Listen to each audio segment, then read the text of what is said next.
I built a multi-million dollar wellness brand, and these are the 5 things I recommend all entrepreneurs do at the beginning of their business.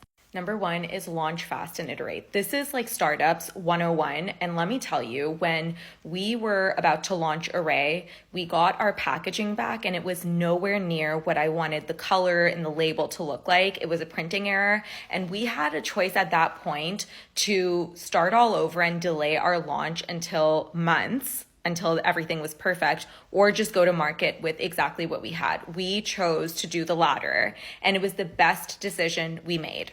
Getting to market quicker was the best decision we made because we were able to get out there with a minimum viable product, and then we were able to put more and more money into things like our branding, our website, and all of the things that make a brand sexy. But at the end of the day, just getting out there and getting consumer feedback was the most valuable thing we did. So for you guys as new entrepreneurs, don't wait until things are perfect. Always be willing to change things and iterate based on the feedback that you're getting from customers. Speaking of customers, number 2, always make your customers feel like influencers. When I look at what brands do wrong, I notice that oftentimes they place too much weight on things like influencers and VIPs and not enough on the customer. And at the end of the day, your customer is an influencer.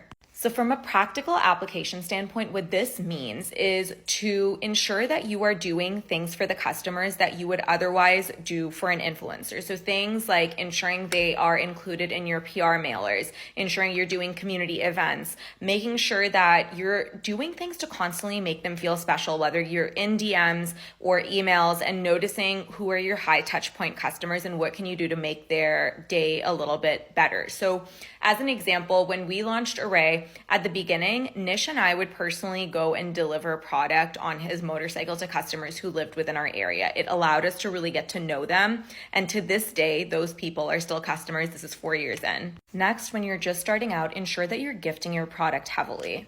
And I don't just mean to like super large influencers. I mean gifting them to people who are relevant to whatever it is you're doing. So as an example, when we launched Arrae, I was gifting really heavily to nutritionists, doctors, health coaches, essentially people that a consumer would go to trust with their health. Because I knew that if a doctor could recommend this product, then we had really won over a customer for life.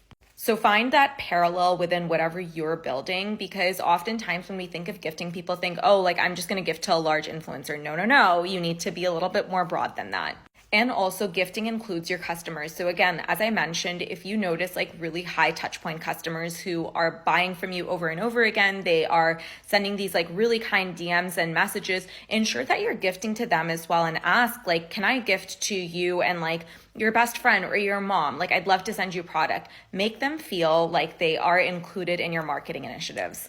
Your first few hires should always be generalists versus specialists, because as a founder, you need support in a lot of different areas when you're just starting out. So our first hire, who's still with us, was a really good generalist. She was willing to jump in and do whatever we needed her to do. And then over time, she grew with the company, and now she's obviously a specialist. And the generalists that you hire should be able to grow with the company so they can narrow in on a specific role at some point in time.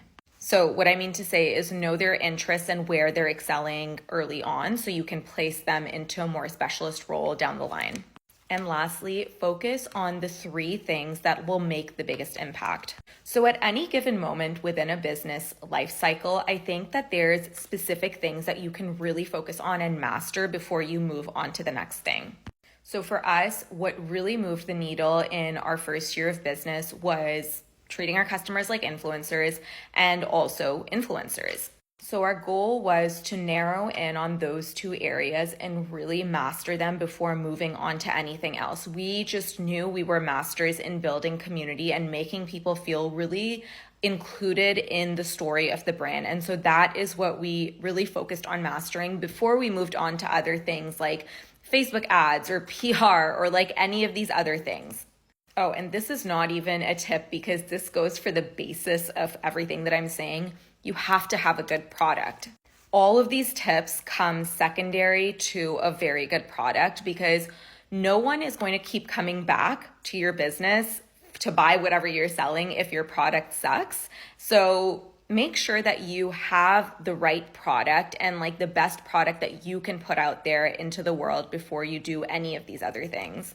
Nish and I always knew as founders that we would never go to market with something that wasn't the best in the world. And so even with our first two products, the product itself, even though the packaging and the website weren't in their final forms, the product itself was best in the world. Like we knew it was the best in the world. So we didn't have to pretend, and like the numbers speak for themselves. That's why our retention is high. So last tip, and the basis for your whole business is ensuring that you go to market with the best product in the world that you can create.